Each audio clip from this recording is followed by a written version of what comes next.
Vishakhapatnam. You're watching the joint news coverage by the News Minute and News Laundry. We are in Vishakhapatnam and joining us is the TDP Janasena BJP Alliance candidate Sribharat.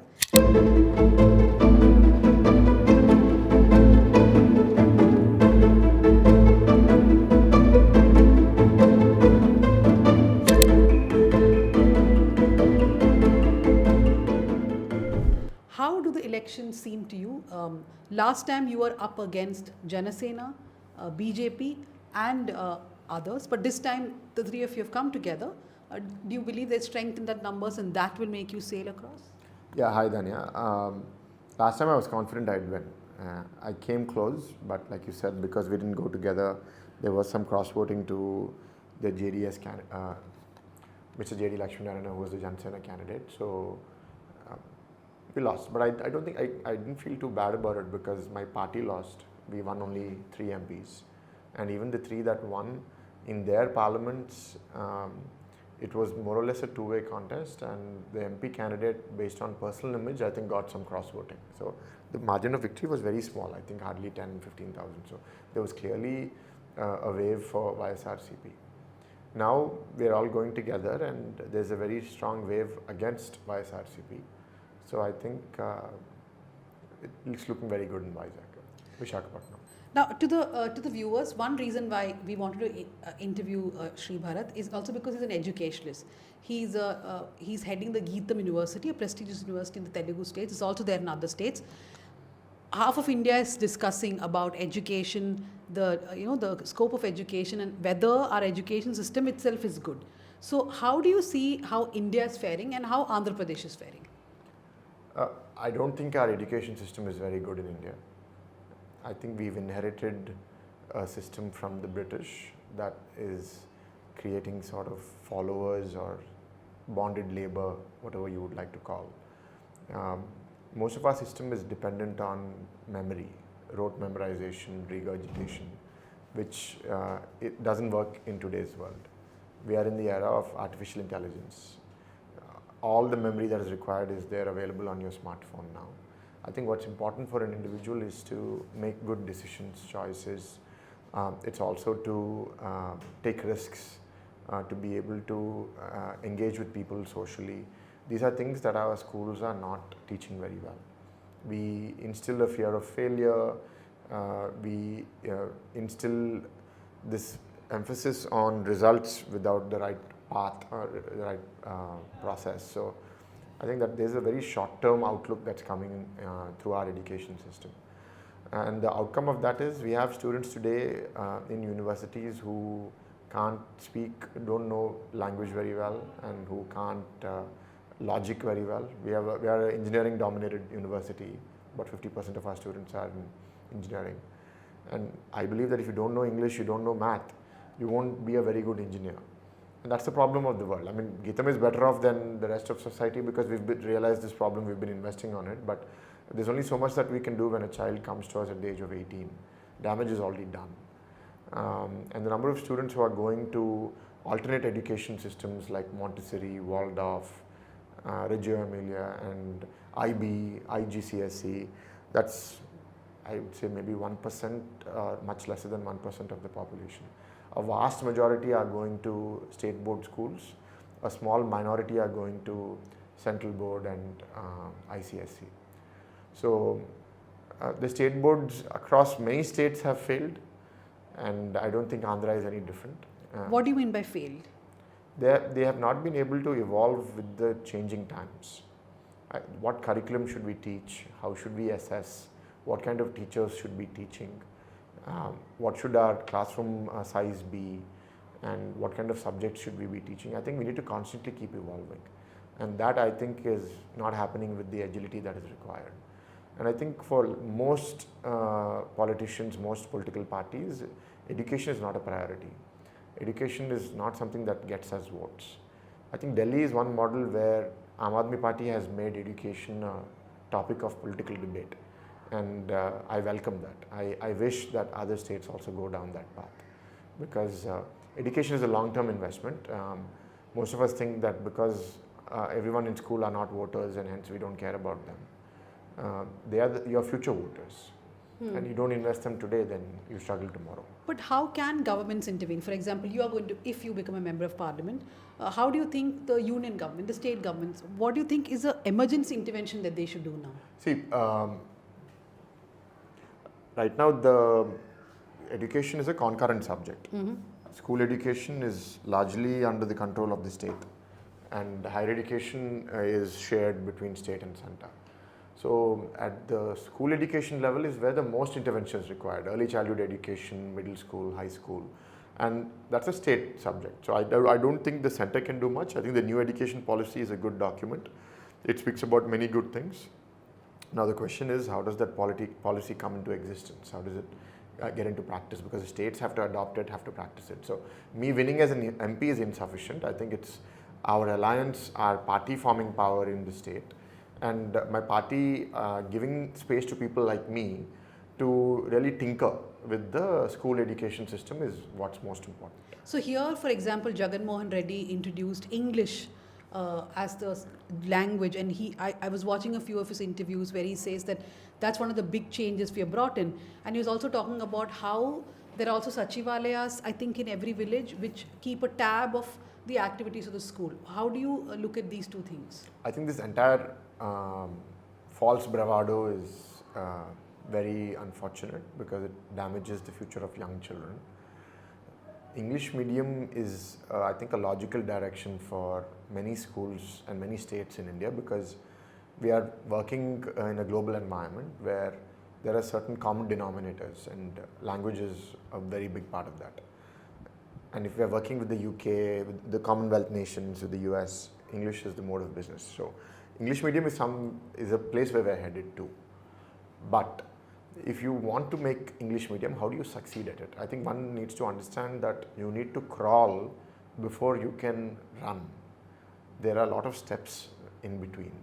You need to crawl, you need to stand, you need to walk, and then you can run. What do I mean by that? We have, I think, 60-70 lakh students in the school education system across the state.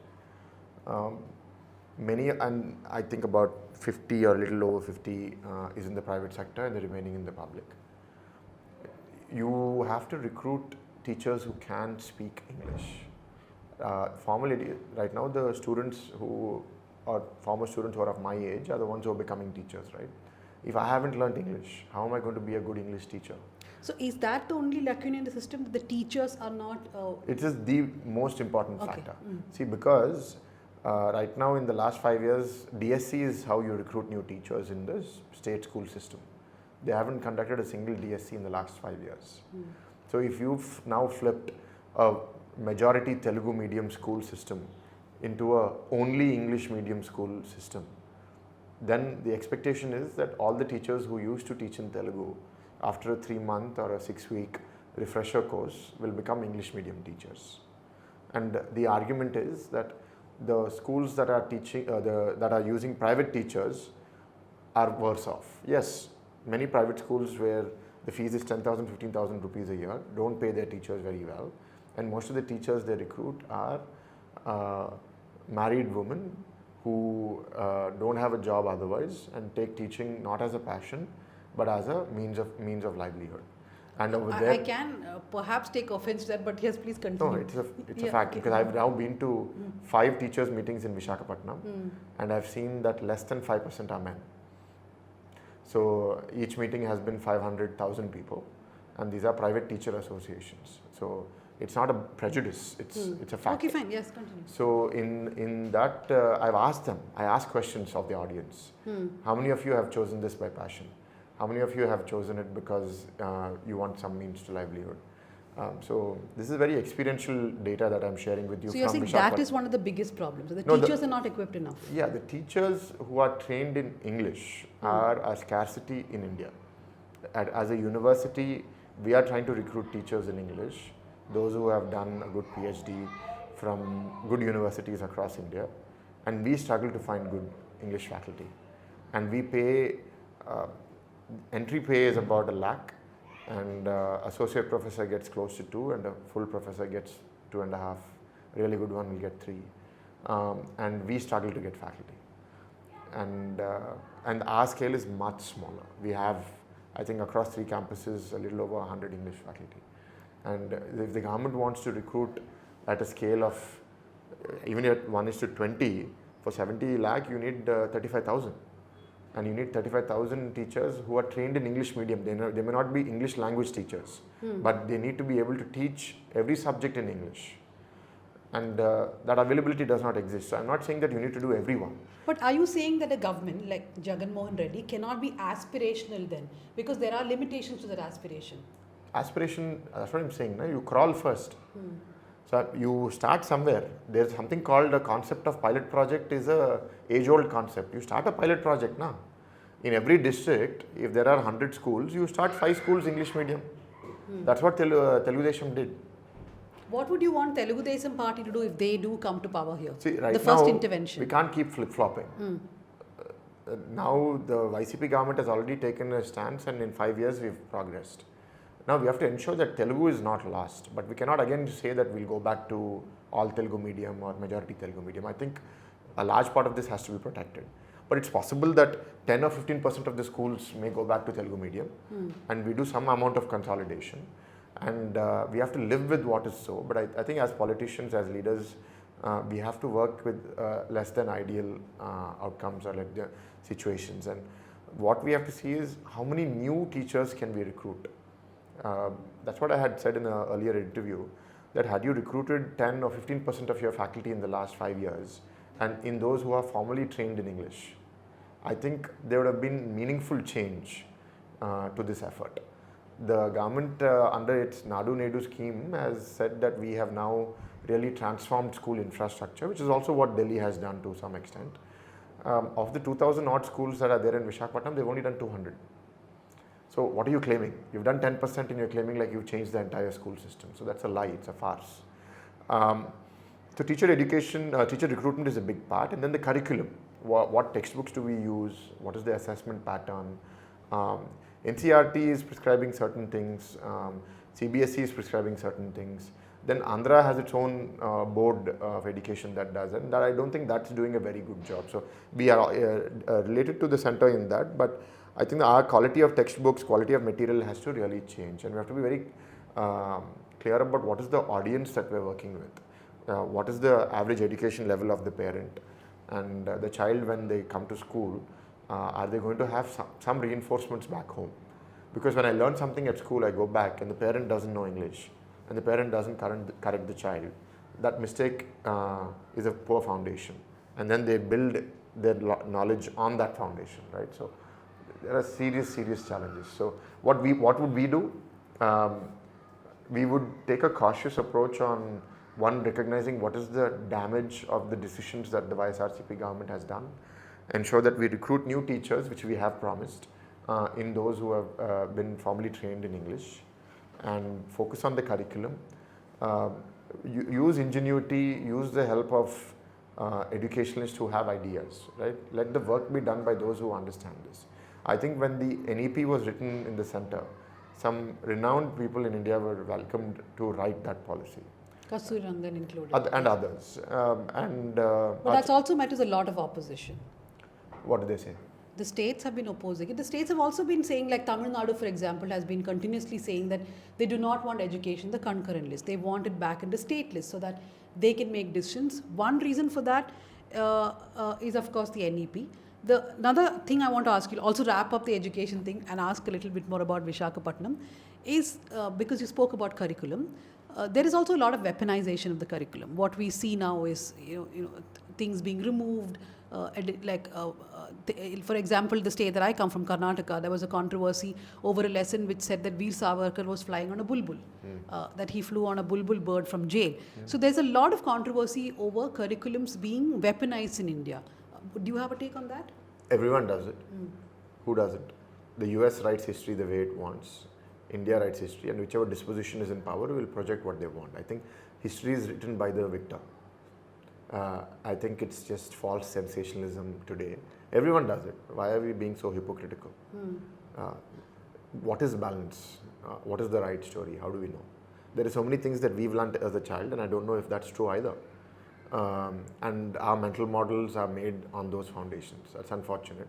I think if any ruling disposition would have the magnanimity to invite their critics to be part of the committees that decide such things, I think it would make for a more balanced approach. But many people don't do that. But history is a part of much larger curriculum, right? You teach English, you teach math, there's grammar, and then you teach science, you teach geography. So for all of these things, I think the NEP has spoken very good language. See, I have not gotten into too much depth of the NEP into school education because I'm a higher education leader. But the higher education language that I have read to a large extent is very good. Very good. I think many regulators in India don't understand what the NEP is, unfortunately. And if the school education part is as good as the higher education part, I think states should not have a problem with adopting it. Okay. I think the worry of being in the concurrent list is of interference from the center in the way the state goes about its operations. I must say that faculty from Tamil Nadu, faculty from Kerala, faculty from West Bengal, faculty from Odisha, on average are better than faculty that we find in the Telugu states from many other states of India. Okay. So I want to now quickly move on to the Vishakhapatnam steel plant Yeah. because that is your ground problem. What is the TDP's stand on Vishakhapatnam? It's very clear. We're against privatization. We're confident that we will be able to prevent it, or we will merge the RINL into the SAIL entity. Okay, but there is concern amongst people working in the plant that the BJP has been pushing for disinvestment. You are now in alliance with them. So would you have to then bow down to what the BJP says? See, we've been in alliance with BJP in the past. This is not the first time. In 1999 to 2004, we were with them. 14 to 19, we were with them. 19 to 2004, they wanted to privatize. Then Vajpayee was the Prime Minister. We were able to convince him and prevail upon him. My grandfather was the Member of Parliament here, incidentally. And we were able to convince them that this is a sentiment issue for us and it shouldn't be privatized, and they agreed. See, the thing is, the state government has a role to play. It's how strong of a stand are you willing to take? It is a stand that we will take strongly. The current YSRCP has not. It has 11 Rajya Sabha MPs today. It has, on many counts, if not all counts, voted for every bill that the BJP has proposed in the Rajya Sabha without asking once in return for the prevention of privatization of the steel plant. So it is the commitment of the ruling party that is under question. And this is what we are taking into the people. So you're saying no compromise as far as the TDP is concerned? Yeah. Okay. See, the alliance is not new to us. We have to run our state. So we have local sentiments that we have to respect, and we will stand by it. Okay. Thank you very much, Sribharat, and all the best for the election this time. Yeah. So I wanted to speak more about education to someone contesting elections because we hardly get to hear these views. We are mostly talking about what is the alliance politics all about? Do you agree with this? Do you not agree with that? But it was indeed refreshing to hear your views on education. Thank you very much. Thank you, Dhanya. This election season, your right to choose puts you at the heart of it again. We'd like to be your eyes and ears. Choose the journalism and media that serves democracy and you. Simply log on to newslaundry.com/2024 election fund and choose an amount of your choice for the reports of your choice.